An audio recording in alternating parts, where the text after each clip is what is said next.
Olá, estamos de volta. Espero que você esteja aí lidando bem com essas questões do coronavírus. Estamos em épocas desafiantes, mas já há luz no fim do túnel. Eu tenho certeza que Deus está trabalhando. Em breve nós estaremos juntos. Isso vai ser um dia memorável. E eu já me alegro só de pensar nesse dia chegando, poder abraçar cada um. Então, irmãos, eu queria agradecer muito o feedback de cada um de vocês sobre a última série que nós fizemos, sobre a Páscoa. Nós fizemos uma pequena pesquisa, depois eu vou falar mais sobre esses resultados. E eu agradeço você que respondeu essa pesquisa. Isso nos ajuda muito, a gente está tentando, se adaptar a essa nova situação e melhorando cada dia. E também acho que inaugura um novo método de comunicação, né? Deus sempre trabalha nas situações difíceis, a gente consegue tirar algo bom, e eu acredito que nós vamos poder continuar usando essa ferramenta logo depois que tudo isso passar. Eu também queria encorajá-los. A gente tem percebido que falar de um assunto, destrinchá-lo, expor as escrituras sobre um assunto, ele nos ajuda a afirmar convicções. Uma pregação expositiva, ela vai nos convencendo, isso é muito importante. Então a gente tem sentado e conversado sobre isso, com o conselho, com os irmãos, e a gente gostaria de continuar com esse esquema de séries, uma série que nós estamos começando hoje é sobre o livro de Atos. Por que o livro de Atos? Se você tem acompanhado, antes mesmo da pandemia, nós tínhamos um ensino já focado nos ensinamentos de Jesus, falando do Novo Testamento, contando a narrativa sobre Jesus, desde o nascimento, até chegar na sua morte e ressurreição. Nesse período, final do ministério de Jesus, onde as promessas serão cumpridas do Espírito Santo, onde há uma mudança, onde a ressurreição é proclamada, é o período da Páscoa. Então nós fizemos 5 estudos, sobre isso. Se você está recebendo esse vídeo e não tem essa série, peça ao seu amigo que enviou esse vídeo, que ele vai te indicar onde está, e você vai poder verificar. Foi muito bom, foi muito edificante para mim e para muitos irmãos. Então, conhecer esses relatos vai trabalhando a nossa mente para chegar no livro de Atos, que digamos assim, é a consequência, Jesus, lá em Mateus 28, e nos finais dos evangelhos, ele dá uma missão para a igreja. O livro de Atos, ele é essa missão acontecendo. A grande comissão que nós falamos, onde Jesus, em Mateus 28, 18 a 20, fala: vão, façam discípulos, todas as nações, batizem em nome do Pai, do Filho e do Espírito Santo e ensine-os. Você vai ver isso acontecer no livro de Atos, Então, Atos é a grande consequência do Espírito Santo agindo na igreja. Atos é o livro onde nós vemos na prática aquilo que Jesus tinha ensinado e falado. E é interessante porque você também acompanha o desenvolvimento dos cristãos, a mudança no coração e na mentalidade. Os discípulos, os apóstolos, sem o Espírito Santo, têm um tipo de atitude. Com o Espírito Santo, são completamente diferentes. E nós vamos notar no decorrer dos estudos de Atos. Eu acho legal também, para você entender o estudo de Atos, que esse estudo ele vai mostrar para a gente que a igreja primitiva era uma igreja que tinha falhas, era uma igreja que tinha conflitos até na liderança, era uma igreja que tinha conflitos grandes entre os irmãos, porque às vezes nós romantizamos, a igreja primitiva, se nós fôssemos como ela, como seria? E há erros lá também, porque a igreja é feita de seres humanos pecam, como eu e você, nós erramos, e isso vai rebater no outro, não tem jeito, Por isso que Jesus nos chama a viver como igreja, porque a prática do evangelho, ele se dá numa igreja local, Eu queria encorajar você, se você não faz parte de nenhuma igreja, se você gosta de vídeos online, de cultos online, se essa é a sua única fonte de alimento, você está subnutrido, ter recebido o alimento, mas você precisa de pessoas, você precisa de ter uma igreja local. Eu queria muito convidar para que você, quando passe a pandemia, você que é nosso amigo e que não faz parte da nossa comunidade de fé, venha nos visitar, venha conhecer um pouco mais. Não somos perfeitos, não somos pessoas que têm todas as respostas, mas há uma sincera motivação, né, e desejo de cumprir as Escrituras, né? Apesar dos nossos erros, apesar de nossas falhas, a gente deseja viver a vida comunitária. E eu queria convidar você também a participar e poder, né, praticar as Escrituras um com o outro, né? Então está feito o convite. A gente depois pode disponibilizar o endereço para vocês. Bom, entrando no livro de Atos, né? É interessante que Atos é um relato de Lucas. Lucas, ele é chamado por Paulo, né? Você pode ver em Colossenses 4,14, do médico amado. Ele caminha com Paulo, né? Filemão 24 tem referência sobre ele, 2 Timóteo 4,11 também. E Lucas acompanha Paulo até na velhice. Mas antes, ele é autor também, né, do livro de Lucas, né? O livro que leva o nome dele, e do livro de Atos. É interessante porque, antes da gente orar, eu queria dar a introdução para que você entenda o contexto do livro de Atos. Abre lá então comigo em Atos capítulo 1, versículo de 1 a 2. Bem-vindo a mais uma série do livro de Atos. Vamos passar aí um bom tempo estudando juntos. Também a ideia é lançar um vídeo na quinta-feira para que você acompanhe, tenha na semana alimento, e para que a gente consiga sempre mantendo viva essa chama, né? De aprendizado, de conhecimento bíblico, e com a intenção sempre da prática, irmãos. Não há essas séries, pregações, se ela só é para dar informação, ela não passa de um tempo interessante, mas ela tem que trazer transformação. Nós precisamos responder aos desafios que a Bíblia nos traz. E Atos capítulo 1, versículo de 1 a 2 diz o seguinte: em meu livro anterior, Teófilo, escrevi a respeito de tudo o que Jesus começou a fazer e a ensinar, até o dia em que foi elevado aos céus, depois de ter dado instruções por meio do Espírito Santo aos apóstolos que havia escolhido. Então, olha só, o que Lucas está falando? Que ele já havia feito um relato antes. Onde está esse relato? No livro de Lucas. Eu tenho provado assim, com as pessoas que eu estudo a Bíblia, eu falo assim, olha, estuda primeiro o livro de Lucas, porque Lucas, ele é um historiador, ele é aquele que por ele ser médico, né, ele é cirúrgico no que ele faz, né, ele faz entrevistas. Você vai perceber no relato dele que ele pergunta, que você percebe esses detalhes, né? E é uma coisa interessante em Lucas também, porque Lucas, ele é um gentil, é o único gentil que escreveu um livro no Novo Testamento, né? 2 livros, aliás, importantíssimos. Então, ele tem um olhar assim mais de inclusão, né? Ele não está dominado pela cultura judaica, né? As leis, e ele é aquele que é convertido, né, ao cristianismo. Então ele convive lá com pessoas, com judeus que creem em Jesus, seguidores de Cristo, mas também ele tem uma perspectiva de alguém que foi alcançado pelo Evangelho sem ser do povo judeu, né? E é o que acontece com a gente. Então isso dá uma visão especial para ele. E Deus usa a vida de Lucas para escrever esse livro que é tão importante. Esse livro, ele é um livro histórico. Então o que eu faço? Eu falo, olha, leia o Evangelho de Lucas, que você vai ver desde o nascimento de Jesus até a ascensão. E depois pula para Atos, né? Eu sei que João está no meio aí, mas vai para Atos que você vai ver qual foi a resposta daqueles que entenderam o Evangelho, né? Então isso ajuda, eu tenho percebido que ajuda as pessoas a entenderem mais, né? O que é a missão, o papel da igreja, o papel do Espírito Santo. E aí depois pode ler os outros evangelhos também, que são ótimos, né? Pode ir lá e conferindo também a visão dos outros apóstolos, discípulos, né? Os outros autores do cânon bíblico. Então, Atos é a história da igreja, né? Essa história é o que a tradição nos ensina, os estudiosos, eles falam assim, que o livro foi escrito 60 depois de Cristo, né? Entre 50 e 60, mas ele descreve 30 anos, aproximadamente 30 anos da história da igreja primitiva, né? Por Lucas ter acompanhado bastante a Paulo, ele faz ele também viveu, né? Não é só que ele vai lá, ele entrevista, né?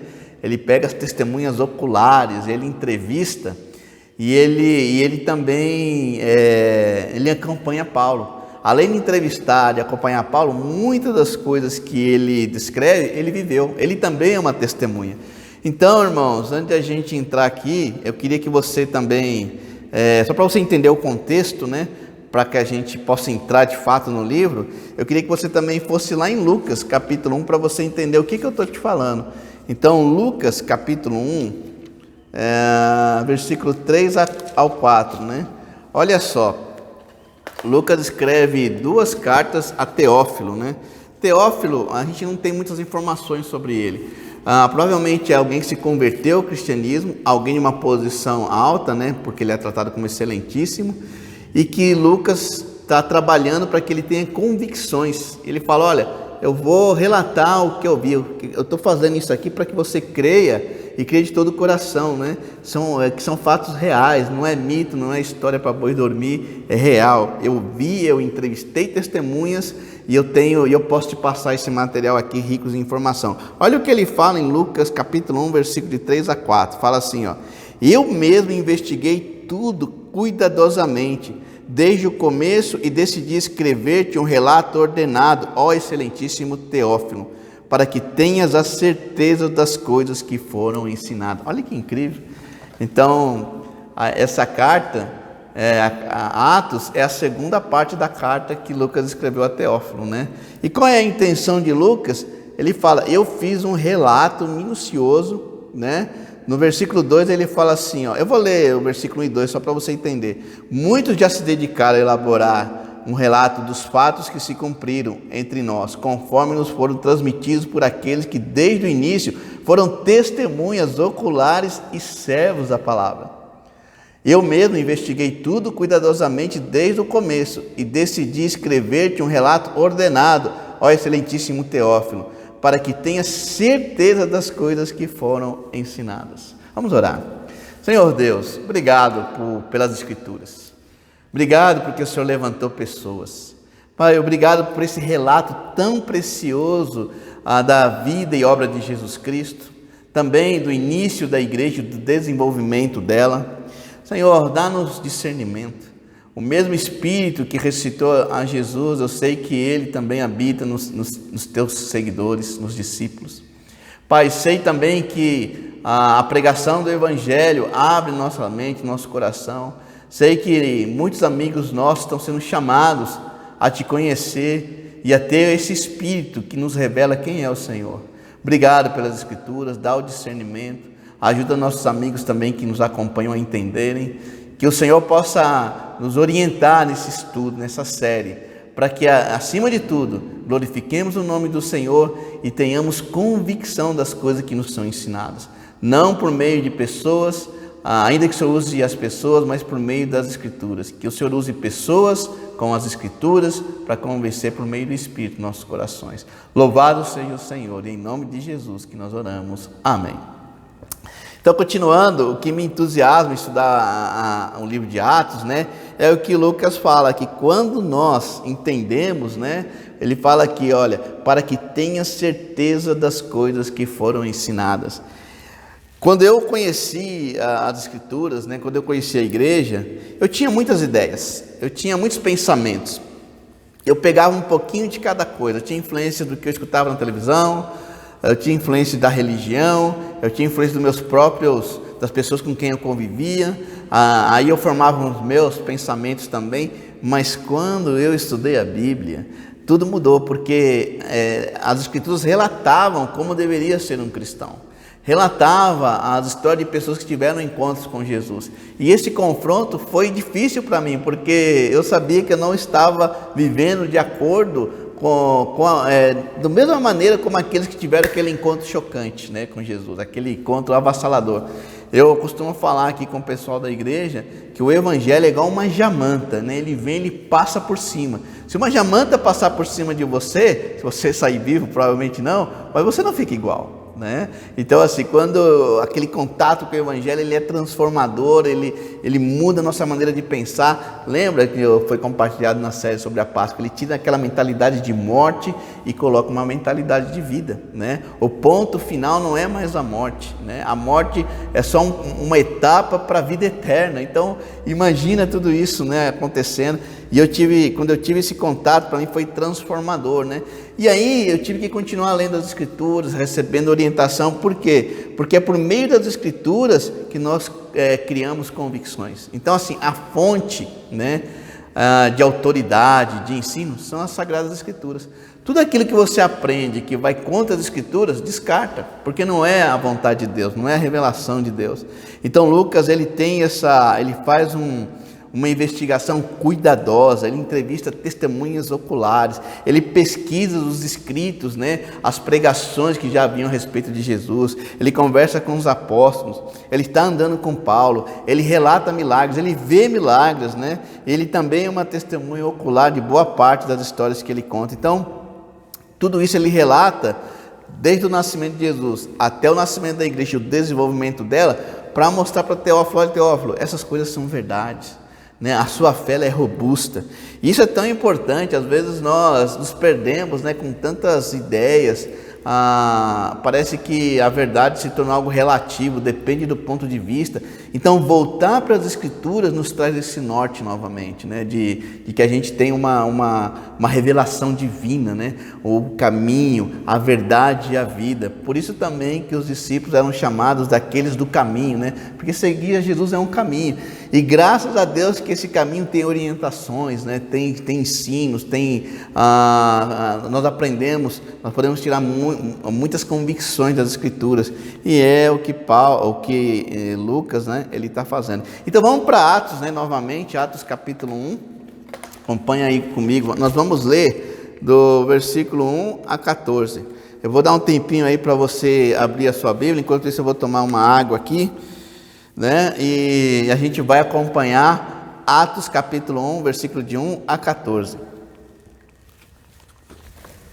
Então, leia comigo, acompanha aí comigo, versículo 1, diz o seguinte: em meu livro anterior, Teófilo, escrevi a respeito de tudo que Jesus começou a fazer e ensinar, até o dia em que foi elevado aos céus, depois de ter dado instruções por meio do Espírito Santo aos apóstolos que havia escolhido. Depois do seu sofrimento, Jesus apresentou-se a eles e deu-lhes muitas provas indiscutíveis de que estava vivo. Apareceu-lhes por um período de 40 dias, falando-lhes acerca do reino de Deus. Certa ocasião, enquanto comia com ele, deu-lhes esta ordem: não saiam de Jerusalém, mas esperem pela promessa de meu Pai, da qual falei a vocês. João batizou com água, mas dentro de poucos dias vocês serão batizados com o Espírito Santo. Então os que estavam reunidos perguntaram: Senhor, é neste tempo que vai restaurar o reino de Israel? E ele respondeu: não compete a vocês saber os tempos ou as datas que o Pai estabeleceu pela sua própria autoridade, mas receberão poder quando o Espírito Santo descer sobre vocês, e serão minhas testemunhas em Jerusalém, em toda a Judéia e Samaria, e até os confins da terra. Tendo dito isso, foi elevado às alturas. Enquanto eles olhavam, uma nuvem encobriu a vista deles. Eles ficaram com os olhos fixos no céu enquanto ele subia. De repente, surgiram diante deles 2 homens vestidos de branco, que lhes disseram: Galileus, por que vocês estão olhando para o céu? Este Jesus, que dentre vocês foi elevado aos céus, voltará da mesma forma que o viram subir. Então eles voltaram para Jerusalém, vindo do monte chamado das Oliveiras, que ficava perto da cidade, cerca de 1 quilômetro. Quando chegaram, subiram ao aposento onde estavam hospedados. Achavam-se presentes Pedro, João, Tiago e André, Filipe, Tomé, Bartolomeu e Mateus, Tiago, filho de Alfeu, Simão, Zelote e Judas, filho de Tiago. Todos eles se reuniam sempre em oração com as mulheres, inclusive Maria, a mãe de Jesus, e com os irmãos dele. Olha que interessante, né? Lucas ele dá um relato sobre como foi a maneira como Jesus aparece, dá provas, né, contundentes que ele está vivo, dá direções para os discípulos. Ele fala assim: fiquem em Jerusalém, que aquilo que eu prometi vai acontecer. E o que Jesus havia prometido? Ele havia prometido o Consolador, né? Você vai ver isso no livro de João. Ele fala: quando o Consolador vier, ele vai falar da verdade, ele vai convencer o mundo sobre o pecado, e várias outras referências que o Espírito Santo ele seria aquele que não deixaria os discípulos órfãos, seria que depois que eles tivessem o Espírito Santo, eles fariam coisas maiores ainda, o discernimento mudaria, né? E a gente vê ainda um grupo que está na transição, né? Tem uma promessa, Jesus está vivo, restaura toda aquela alegria, né? Do Messias. Ainda eles estão em dúvida se é uma coisa humana, né? Se Jesus vai voltar e eles iriam agora dominar o mundo, né? Israel teria o lugar dele no mundo de liderança, um reino messiânico, né? Ainda, e eles perguntam, e é interessante que Jesus fala, não, espera um pouco, né? Fica tranquilo, isso não cabe a você, cabe ao Pai, só vai para Jerusalém. E é interessante que o que Lucas relata, e você vai perceber, lendo o livro, que até então há 120 seguidores, né? E eles recebem essa notícia, né? E basicamente que Jesus fala, não fiquem ansiosos, aguarde, fique em Jerusalém, que a grande promessa vai acontecer. E como você acha que eles ficaram, né? Você acha que eles ficaram curiosos, eufóricos, né? Ansiosos? Quando será? Vamos receber poder, né? Você não ficaria ansioso, né? Com essas promessas, né? Você não ficaria assim louco, né? Porque imagina, né? Na cabeça deles, a morte já não era mais o ponto final, né? Eles entenderam, olha, nós temos a promessa da ressurreição, Jesus, o nosso líder, aquele que morreu, venceu a morte. Então assim, aquela mentalidade de morte, né, de que tudo tinha acontecido nesse mundo, começa a ser transformada, e eles começam a ter o foco o quê? Na ressurreição. E isso gera uma ansiedade muito grande, né, de falar, né, até incontrolável, de compartilhar. Olha só, aconteceu, né, a ressurreição. E eu queria fazer um parênteses aqui, né? Eles tiveram essa revelação da ressurreição por meio de Cristo, né? Uma revelação que mudou completamente a vida deles. E é uma revelação que muda completamente a vida de quem entende o que Jesus fez. Então, da ressurreição, muda a nossa mente. Eu quero falar com você, né? Que você considere, se você se considera um cristão, né? E você não teve essa ansiedade, né? Essa coisa assim, uau! Quando o evangelho chegou na sua vida, não causou um espanto, sabe? Um desejo de você sair falando para todo mundo. E eu lembro que quando eu tive contato com o evangelho, eu queria falar, eu até errei, eu fui duro demais, mas havia um desespero para anunciar o evangelho para as pessoas, havia uma ansiedade, porque eu tinha a ideia de que havia ressurreição, que havia algo muito maior do que as pessoas estavam vivendo, né? Então, no anseio de você compartilhar, você erra, você também acerta muito, né? Mas existe essa euforia, né? E se você não teve, se na sua experiência com Deus, eu quero falar de maneira muito respeitosa. Eu não quero de maneira nenhuma desprezar a sua fé, de maneira nenhuma desprezar o seu amor por Deus, né? Mas eu queria que você fizesse essa reflexão, né? Você teve esse encontro com essa jamanta, né, que passa por cima de você e transforma, e você fica totalmente assim eufórico? Ou você, o seu cristianismo é aquele que vem de uma tradição, porque toda a sua família você também vai, e não houve essa alegria de uma nova perspectiva de vida, né? Uma vida nova, né? Novidade de vida. Eu queria te chamar a ter esse encontro transformador com Cristo, a ter essa esperança, né, que o livro de Atos nos dá. E queria que você fizesse essa reflexão, né? Para que você de fato tem um encontro com esse Jesus transformador. Voltando ao livro de Atos, né? No versículo 5 ele fala que vocês serão batizados com o Espírito Santo. Nós vamos desenvolver mais esse tema, você vai acompanhar no livro de Atos. Essa questão do batismo do Espírito Santo causa muita confusão, né? As pessoas já remetem a muito poder, a curas e milagres. E isso torna uma confusão, porque as pessoas ficam atrás do poder, né? E você vai ver que havia um mago, né? Simão, um mago, que ele queria isso, e a resposta de Pedro para ele foi super forte: olha, você está errado, né? Mas eu não vou entrar nos detalhes agora, porque a gente vai tocar nos assuntos mais adiante. Então eu espero que com essa série você entenda o que é ser batizado com o Espírito Santo, né? Eu não vou entrar aqui porque isso vai ser tratado depois. E eles ficam na expectativa: olha, o Espírito Santo de Jesus falou, vai vir sobre nós, né? E lá no versículo 8, fala o que eles pegam, né? E falam, e relata que eles, olha qual era o propósito de receber o Espírito Santo, né? Atos 1, versículo 8. Mas receberão poder quando o Espírito Santo descer sobre vocês, e serão minhas testemunhas em Jerusalém, para toda a Judéia e Samaria, e até os confins da terra. Então lembra, né? Eles têm ainda uma mente muito judaica, muito ligada ali a Jerusalém, e de repente Jesus fala, vai vir poder, vocês vão anunciar a mensagem, mas não vai ser algo regional, vai ser algo para o mundo inteiro, né? E eles ficam eufóricos, e quando eles recebessem esse poder, eles seriam o quê? Testemunhas. Sabe o que é uma testemunha? Imagina que você presencia tomara que isso nunca aconteça, né? Mas você presencia um crime. Você está ali e você se tornou testemunha. Não é que você fez um treinamento para ser testemunha, não é que você fez um curso para ser testemunha, você se torna. É algo assim que acontece, é uma consequência. E o que Jesus está falando quando vocês entenderem, quando vier o Espírito, é como uma consequência, né? Automaticamente vocês se tornarão minhas testemunhas. E algo mais interessante ainda é que essa palavra no grego, então essa palavra no grego, testemunhas, no grego ela é martos, que significa Marte.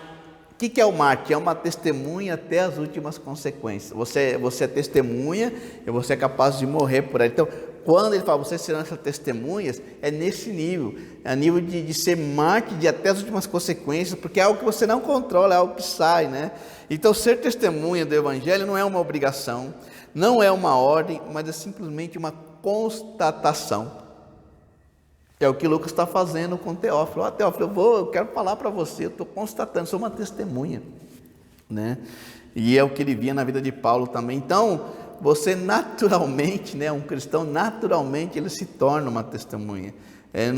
É como o fruto de uma árvore, né? Se você olha para uma macieira, você espera que ela dê. A consequência dela ser uma árvore macieira é que ela dê frutos. Então, é mais ou menos assim. Você vai ver João 15, né, Jesus falando, olha, vocês são a videira, né? E na verdade eu sou a videira e vocês são os ramos, você não pode fazer nada sem mim, né? Porque a união com Cristo, você consequentemente dará frutos. A união com o Espírito Santo, consequentemente dará frutos. Ser um cristão, consequentemente temos as obras. Não são as obras que fazem nós cristãos, mas os cristãos, consequentemente, evidência do seu cristianismo são obras, né? Por isso que a obra não nos salva, a obra de Cristo nos salva. E aí a gente vivendo o cristianismo, a gente vai ter as obras que nos acompanham. E aí eles falam, vocês se tornarão minha testemunha. Mas sabe o que é impactante para mim? É que quem nos torna testemunha é o Espírito Santo, né? Você, como eu falei, você não faz curso, a salvação ela está em Cristo. É o Espírito que nos transforma, é Ele que vai trabalhando no seu caráter para que você seja cada vez mais testemunha de Jesus. Você se tornou uma testemunha de Jesus? Você é aquele que dá o testemunho até as últimas consequências? Ainda que para testemunhar Jesus você talvez perca amigos, ainda por testemunhar Jesus você perca relacionamentos, ainda que por testemunhar Jesus você seja motivo de chacota, ainda que por testemunhar Jesus você possa perder seu emprego. Então, assim, há muitas consequências em ser testemunha, né? Mas também há consequências boas. E é incrível, né? Porque é tão desafiante, mas ao mesmo tempo tão enriquecedor, tão transformador, que você aceita esse papel. É um impacto, né? A ressurreição é um impacto e ela te torna testemunhas. Então, depois de Jesus falar isso, ele vai para o céu, né? E eles voltam para Jerusalém eufóricos, né? Tão assim animados com a situação. E o que eles fazem, né? Você vai olhar lá que logo após isso eles oram, né? Quando eles voltam, no versículo 14 fala assim, todos eles se reuniam sempre em oração com as mulheres, inclusive Maria, a mãe de Jesus, e com os irmãos dele. Olha lá o olhar de Lucas, né? Olha, as mulheres também estavam lá, a mãe dele também estava lá, os irmãos dele também estavam lá. Você vê como ele foi bem minucioso. Mas ele relata o quê? Que eles foram orar. E é uma característica da igreja primitiva, né? Porque eles pegam isso dos apóstolos, esse ensino da oração, dedicação à oração. É interessante, irmãos, que quando esperar é muito difícil, né? Ninguém gosta de esperar. A gente está aí louco para acabar essa pandemia, louco para poder abraçar, vir para cá. Então, esperar é terrível, né? Quando você está na expectativa de que algo aconteça, o mais desafiante é esperar, né? E a gente está cheio de promessas bíblicas, né? Deus tem tantas promessas e às vezes a gente não consegue esperar, né? Qual é a solução para isso? É a oração. Né? Quanto mais você ora, né? Quando a oração ela é uma ferramenta, ela é uma disciplina espiritual, talvez a mais difícil. Ela exige dedicação, né? Ela exige que você concentre, ela exige que você separe tempo, que a sua mente esteja concentrada naquilo que você vai orar. Mas a oração, irmãos, ela é aquilo que acalma a nossa alma. A oração, você lembra Jesus lá, prestes a ser crucificado, a tomar da taça da ira, ele ora 3 vezes, né? Até o seu coração estar entregue, até o seu coração estar centrado na vontade de Deus. A oração ela tem esse poder, né? Não é à toa que Jesus ensina sobre oração, não é à toa que o livro de Atos sempre tem oração e coisas grandes acontecendo. Não é à toa que a igreja é dedicada à oração no livro de Atos, né? Isso é um chamado para nós. Como que está a sua dedicação à oração? Se você está recebendo esse vídeo, talvez você nunca tenha gastado tempo para orar de fato. É comum às vezes repetir palavras, né? Ou pegar uma oração pronta, mas a sua comunicação com Deus tem tranquilizado a sua alma? Em momentos como esse, onde nós temos tantas notícias ruins e a nossa mente fica cheia de informação, você está acalmando a sua alma? A dedicação, ela faz parte, a dedicar-se à oração, ela faz parte daquele escopo, né? Porque assim, nós somos dedicados ao trabalho, nós nos dedicamos ao estudo, nós nos dedicamos à profissão, nós nos dedicamos para áreas que achamos importantes para a família, mas você se dedica à oração? A oração faz parte dessa dedicação? Então, mesmo orando, né, a gente ainda percebe que a oração ela é completada pela ação do Espírito Santo. Não é interessante ver o que Pedro faz? Eles oram, né, e eles observam. Bom, eles olham ali e veem que, olha, tem um seguidor de Jesus e temos 11 apóstolos, né? E eles ainda têm uma mente judaica. Não, e as 12 tribos de Judá? Falta um, né? E talvez para responder isso, porque no sentido, todos ali eram traidores, né? Dos apóstolos, todos fugiram, tirando as mulheres que estavam lá, né, a própria mãe, mas os apóstolos, 12, Judas trai e o resto também trai, foge. E aquele reencontro foi difícil, mas foi restaurador, né? Eles olham, poxa, por que Judas não voltou? Né? E aí Pedro lhe dá uma resposta, né? Você pode ver em Salmos 41 e Salmos 109, ele fala, olha, estava previsto isso. E isso para mim, irmãos, mostra como que Deus, Ele está no controle de todas as coisas. Não é que Deus está atrás da história, Ele está fazendo a história. Ele muda o coração de reis, Ele muda o coração de quem Ele quer, né? E Ele trabalha para que a vontade dEle sempre aconteça. Deus, Ele é absoluto, Ele é soberano, né? E Ele está cuidando. Então, Pedro não se surpreende, porque Deus já havia, por meio dos salmos, né, revelado o que iria acontecer. Porém, lembra que eles ainda não têm o Espírito Santo, né? E o que eles fazem? Eles pegam alguns princípios que são bons e falam, olha, para ser apóstolo tem que ser testemunha, tem que ter andado com Cristo. E isso é um fato interessante. Não existe mais apóstolos hoje, porque o fato, para que você seja um apóstolo, você teria que ter caminhado com Jesus. E a gente tem um monte de gente falando que é apóstolo aí, as igrejas apostólicas, e na verdade os apóstolos, nesse conceito dos 12, né, só poderiam ser testemunhas. E é engraçado, né? Aí você fala, mas e Paulo? O próprio Jesus aparece a Paulo, né? O próprio Jesus vem e mostra, olha, você tem que andar comigo, porque era uma das características de ter andado com Cristo. E Jesus anda com Paulo, fala com Paulo, o próprio Jesus converte a Paulo, né? E ele é chamado para ter esse papel de apóstolo, né? Então Matias, por sorteio, é escolhido, né? Mas a gente não tem muitas informações sobre ele. O Crux talvez está tentando falar, olha, na verdade o 12º era Paulo, né? Então, porque ele caminha com Paulo, e Atos vai falar muito de Paulo, e ele se apresenta como apóstolo, ele é até reconhecido como apóstolo. Mas é interessante, né, que também a Bíblia não reprova a atitude de Pedro. Há uma paciência, né, porque ainda o Espírito não estava com ele. Então, olha que interessante, lições que nós podemos tirar desse primeiro capítulo, né? Eles vão orar e tudo isso acontece para que você tenha em mente para ir para o segundo. Nós podemos tirar muitas coisas aqui. Primeiro, esperar através da oração, né? A oração é importantíssima. Sem ela, é impossível nós superarmos o medo, a insegurança, a espera. Também algo que eu posso tirar aqui é a expectativa de uma mente transformada, né? Quando você perde aquela mente de morte e vai para uma mente de ressurreição, a sua mente é transformada, né? A gente tem esse desejo ardente de sair falando, né? A outra constatação é de se tornar uma testemunha do Evangelho, né? Quando você entende, né? Quando você acompanha a narrativa bíblica, né? O início da igreja, e as pessoas tiveram contato com Jesus, com o Evangelho, elas não conseguem conter, né? E elas são testemunhas, não é curso, é automático, né? E a outra coisa que eu queria, que é a promessa, é a transformação por meio do Espírito Santo. Você vai perceber nessa série o quanto as pessoas são transformadas pelo Espírito Santo, né? O nosso Deus, Ele é um Deus missionário, né? A missão é da igreja, mas é de Deus. Deus envia Jesus, Jesus envia o Espírito e o Espírito nos envia. Queria encorajar muito para que você continue assistindo as nossas séries. Queria lembrar que você, cristão, é uma testemunha. Queria encorajar você que ainda não teve esse contato com Cristo para que tenha, para que estude as Escrituras. Lembra a maneira como Lucas queria encorajar Teófilo por meio das Escrituras.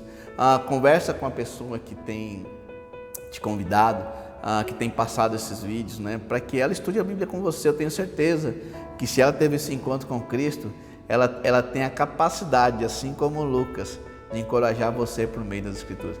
Muito obrigado e nos vemos quinta-feira. Ótimo domingo a todos.